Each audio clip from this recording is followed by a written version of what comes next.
Oke, assalamualaikum warahmatullahi wabarakatuh. Waalaikumsalam. Oke, selamat pagi Salam semuanya. warahmatullahi. Kembali lagi bersama kita di podcast hari ini. Jadi hari ini kita akan membahas tentang lapisan network dan juga IPv4. Oke, jadi pertanyaan pertama dari saya yaitu, tolong dong jelasin apa itu lapisan network dan kawan-kawan. Oke, lapisan network ya. Fungsi lapisan network sendiri adalah mengirimkan paket dari sumber ke tujuan. Nah, ketika paket dikirimkan, maka lapisan network akan memanfaatkan pengalaman IP address dalam menentukan kemana dan di mana tujuan paket tersebut.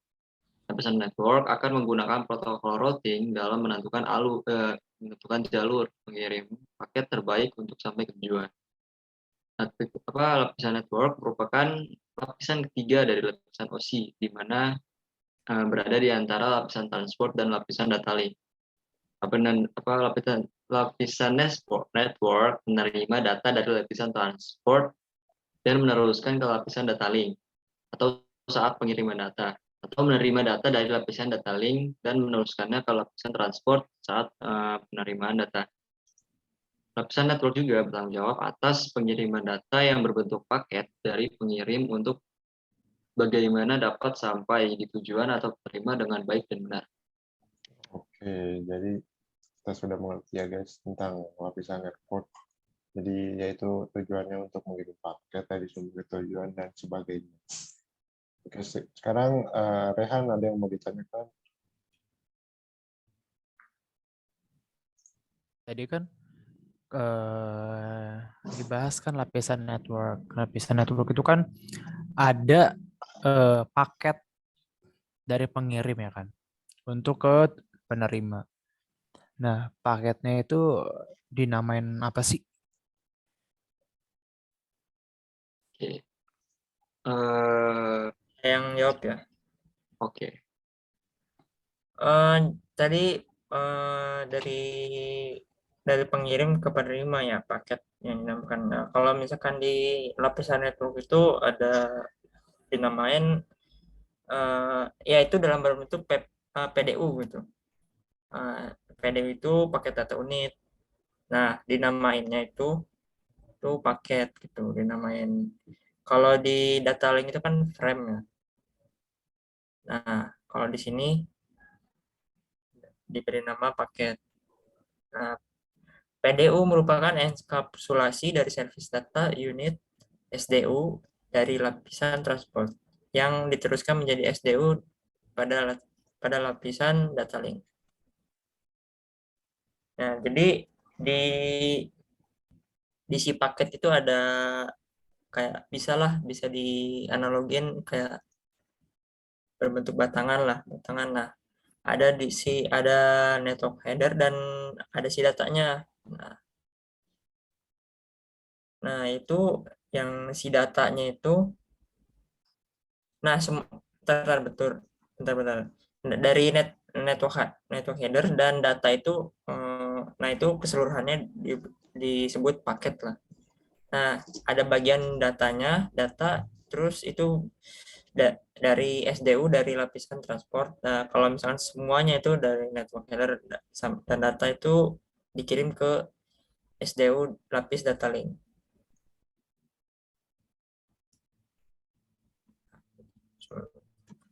Oke, mungkin pertanyaan selanjutnya, aku pengen tahu dong fungsi lapisan network itu apa aja. Mungkin Alif bisa menjawab. Oke, fungsi lapisan network ya. Fungsinya sendiri itu dia terbagi dari 5 bagian. Yang pertama, addressing. Dari namanya juga sudah tahu ya, tujuan dari addressing sendiri itu mengidentifikasikan host dalam jaringan komputer atau jaringan internet. Internet working itu maksudnya memungkinkan komunikasi data antar host melalui berbagai jaringan fisik yang heterogen atau internet working. Routing. Tujuan dari routing sendiri itu menentukan suatu jalur yang terbaik atau router-router yang berurutan sesuai suatu jaringan dari source ke destination. Yang keempat itu packetizing, yaitu pembungkusan enkapsulasi di mana dari layer sebelumnya dibungkus menjadi satu paket. Yang kelima, fragmenting. Fragmenting bertugas memisahkan paket yang telah melewati kapasitas batas sehingga dapat dikirim. Oke, Mungkin itu saja. oke, mungkin pertanyaan selanjutnya bisa dari Rehan.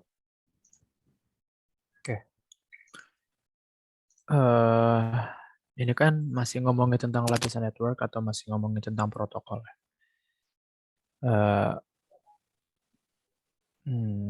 Gimana ya?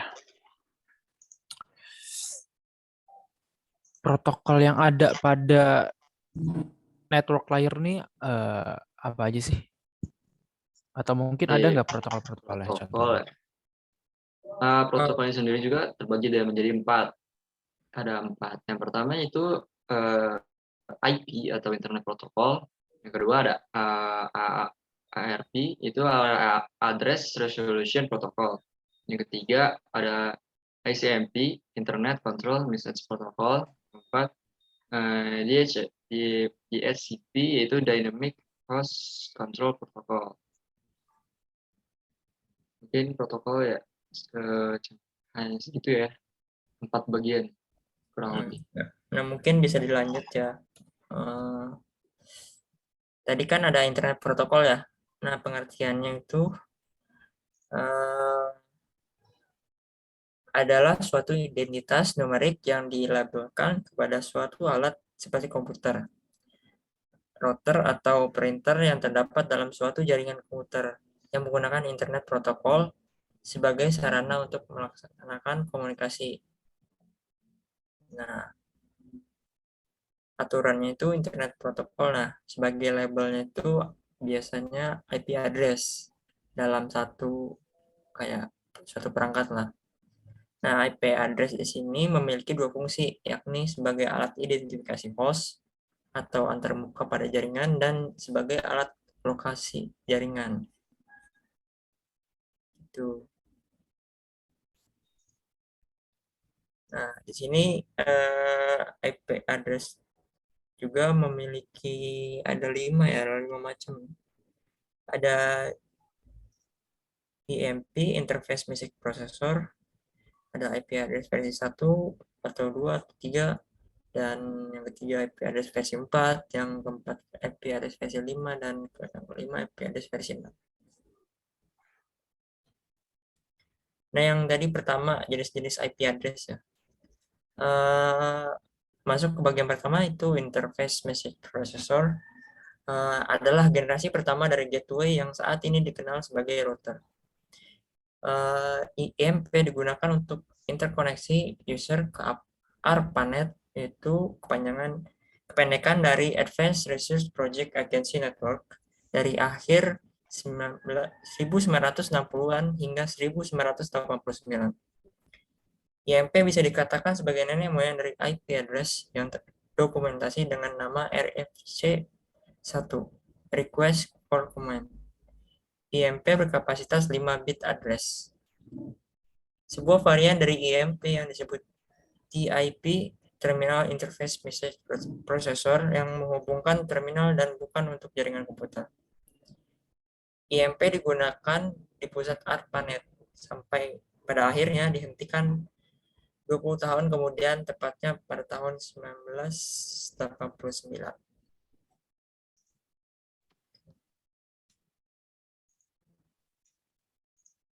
Oke.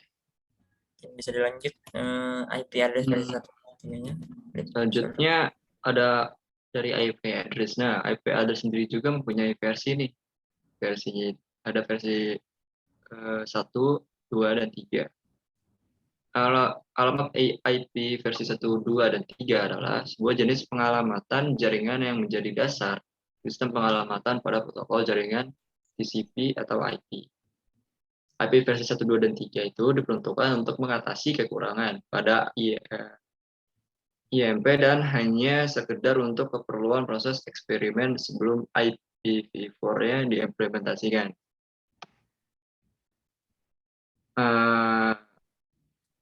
IP address versi 5. IP address versi 5 atau IPv5 itu tidak diperkenalkan ke kalangan umum karena digunakan sebagai IP address eksperimen dengan nama lain dari IPv5 ini adalah Internet Stream Protocol atau ISP. IPv5 ini sendiri didefinisikan dalam RFC 1190 yang dikembangkan sebagai pelengkap IPv4 untuk membawa traffic percakapan suara dan konversi dengan garansi delay dan bandwidth. Oke, selanjutnya ada ARP ya tadi ya, Address Resolution Protocol. Nah, di Address Resolution Protocol ini pada sebuah jaringan biasanya memang telah diberi alamat IP namun alamat hardware atau MAC address, tapi tetap digunakan untuk transportasi data dari suatu host ke host yang lain. Sebuah router biasanya memiliki tabel ARP dan dalam tabel tersebut berisi masukan-masukan ARP. Masukan-masukan ARP tersebut terdiri dari IP address dan MAC address serta informasi interface mana yang digunakan. Selanjutnya ada fungsi ARP tersendiri ya. Fungsinya itu, fungsi utamanya adalah untuk meningkatkan keamanan dan pada router masukan ARP bisa didapat secara dinamik, namun untuk meningkatkan keamanan itu dapat masukkan ARP statik secara manual. Oke, selanjutnya ada Internet Control Message Protocol, bisa dilanjutkan oleh saudara Tirta. Ya, nantinya ada ICMP ya, salah satu protokol dari lapisan network. Pengertiannya itu adalah protokol yang digunakan untuk membantu error handling dan prosedur pengaturan kontrol prosedur. ICMP bekerja pada lapisan network dan berurusan dengan layanan koneksi atau disebut connection service. Tugas dari ICMP adalah menyediakan pengendalian error atau error control dan pengendalian arus flow control pada lapisan network. Fungsi dari ICMP itu memberitahukan jika ada paket yang tidak sampai ke tujuan, memberitahukan pengirim jika memori buffer di router penuh. Ping menggunakan ICMP echo untuk memeriksa hubungan, untuk memberitahu pengirim bahwa paket telah melewati jumlah hop maksimum dan akan diabaikan. Nah, selanjutnya ada protokol Dynamic Host Control Protocol atau bisa disingkat DHCP.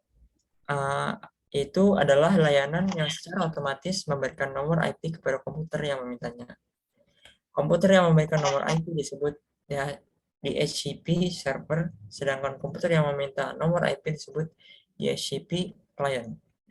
Dengan demikian, administrator tidak perlu lagi harus memberikan nomor IP secara manual pada saat konfigurasi TCP/IP, tapi cukup memberikan referensi kepada DHCP server. Nah, kelebihannya itu ada memudahkan dalam transfer data kepada PC client lain atau PC server. DHCP menyediakan alamat-alamat IP secara dinamis dan konfigurasi lain. DHCP ini didesain untuk melayani network yang besar dan konfigurasi TCP/IP yang kompleks. TCP/IP memungkinkan suatu klien menggunakan alamat IP yang reusable. Artinya alamat IP tersebut bisa dipakai oleh klien yang lain jika klien tersebut tidak sedang menggunakannya atau sedang off. DHCP akan memberikan satu alamat IP dan parameter konfigurasi lainnya kepada klien.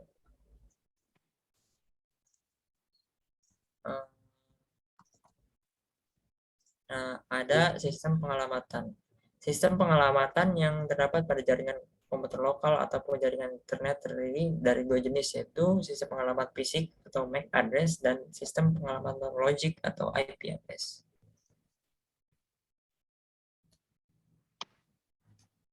sampai di situ. Oke, jadi tadi kan sudah dijelasin ya tentang protokol-protokol apa saja yang ada pada lapisan network. Nah, mungkin ini terakhir nih, yaitu tentang IP versi 4. Jadi mungkin bisa dijelaskan apa sih struktur IP versi 4 itu ada apa saja? Struktur ya. Ya, Struktur IP versi 4 ini sendiri terdiri dari bilangan biner sepanjang 32 bit yang dibagi atas 4 segmen nih. Tiap segmen terdiri atas 8 bit yang berarti memiliki nilai desimal dari 0 sampai 255. Nah, jadi jaringan TCP atau IP address ini mampu menampung sebanyak 2 × 32 atau 4,2 miliar sebelum ya, 4,2 miliar atau sekitar 4,3 miliaran host. Itu dari struktur itu dari range ya. Nah, untuk memudahkan pembacaan dan penulisan IP address biasanya direpresentasikan dalam bilangan desimal. Range address tersebut dapat diubah menjadi address 0.0.0.0 sampai address 255.255 sampai 4 kali. Nilai desimal dari IP address inilah yang dikenal dalam pemakaian sehari-hari. Contohnya seperti 44.132.1.20 atau 67.205.9.35. IP address dapat dipisahkan menjadi dua bagian nih, yakni bagian network atau bit network atau network bit ya, dan bagian host itu atau host bit. Bit network berperan dalam identifikasi suatu network dari network lain, sedangkan bit host itu berperan dalam identifikasi host dalam suatu network. Seluruh host yang tersambung dalam jaringan yang sama memiliki bit network yang sama. Selanjutnya ada kelas-kelas nih. Di IP4 juga ada kelas antara lain antara bagian network dan host dipisah oleh garis pemisah yang tidak tetap bergantung pada kelas networknya. Ada 3 kelas address yang utama dalam TCP atau IP, yakni kelas A, B, dan C. Perangkat lunak Internet Protocol atau IP menentukan pembagian jenis kelas ini berdasarkan ciri pada beberapa bit pertama dari IP address-nya itu sendiri. Oke. Selanjutnya boleh dilanjutkan oleh saudara. Oke. Dari Kelas-kelas.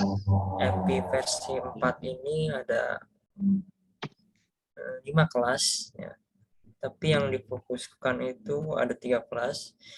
Ada kelas B, kelas A, kelas B dan kelas C. Dan 2 kelas lainnya itu kelas D dan kelas E. Yang pertama kelas A dulu. Jadi ciri-ciri dari kelas A itu bit pertama dari IP address yaitu bit 0 dan 7 bit berikutnya dari segmen pertama atau 8 bit pertama merupakan bit network, sedangkan 24 bit terakhir merupakan bit host. Kelas A memiliki 128 atau 2/7 network, yakni dari nomor 0 sampai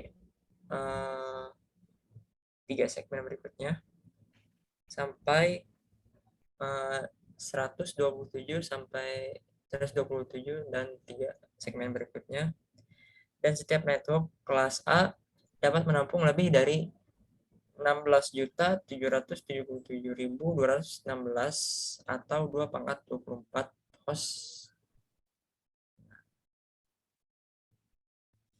Jadi contohnya itu dari bit segmen pertamanya ya, segmen pertama yang paling awal itu dari bit awalnya 0 dan bit selanjutnya itu boleh berapa aja gitu. Boleh 0, boleh 1 gitu, boleh 0, boleh 1. batasnya itu range-nya itu dari desimalnya itu dari 0 sampai 127. Nah, itu segmen yang pertama itu adalah segmen bit network. Dan yang 3 segmen berikutnya itu yaitu bit host. Ya, mungkin cerita bisa dipercepat waktu kita tinggal 4 menit lagi. Oke.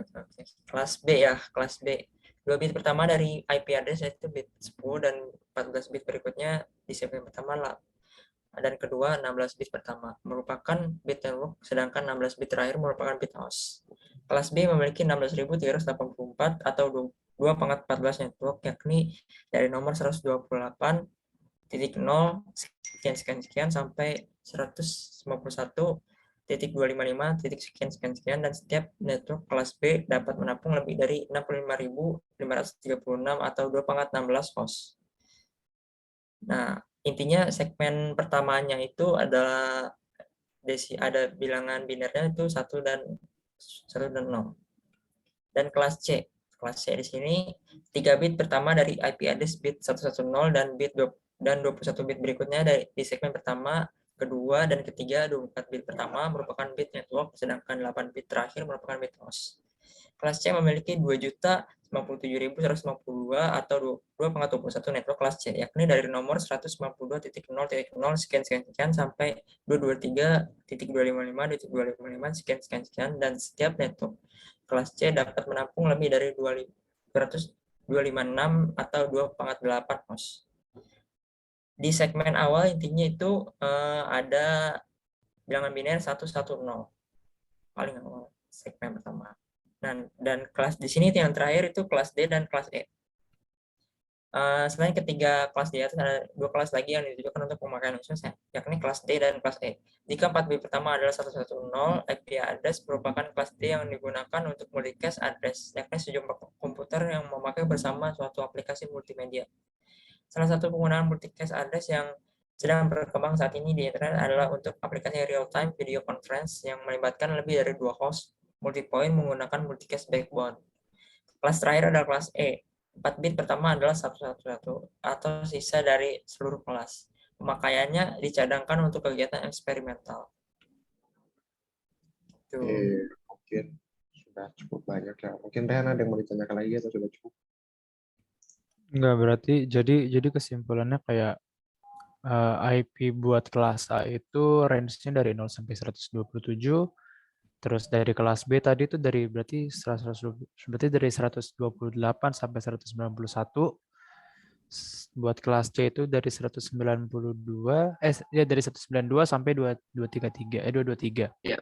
Terus buat yang kelas D sama E itu sampai 255 ya terakhir ya. Ya. Oke.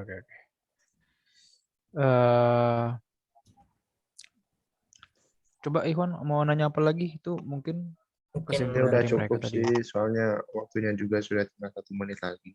Ya mungkin. Oke, mungkin dicukupkan saja untuk podcast kita hari ini. Terima kasih sudah memberikan ilmu untuk kita semua. Terima kasih. Assalamualaikum warahmatullahi wabarakatuh. Waalaikumsalam.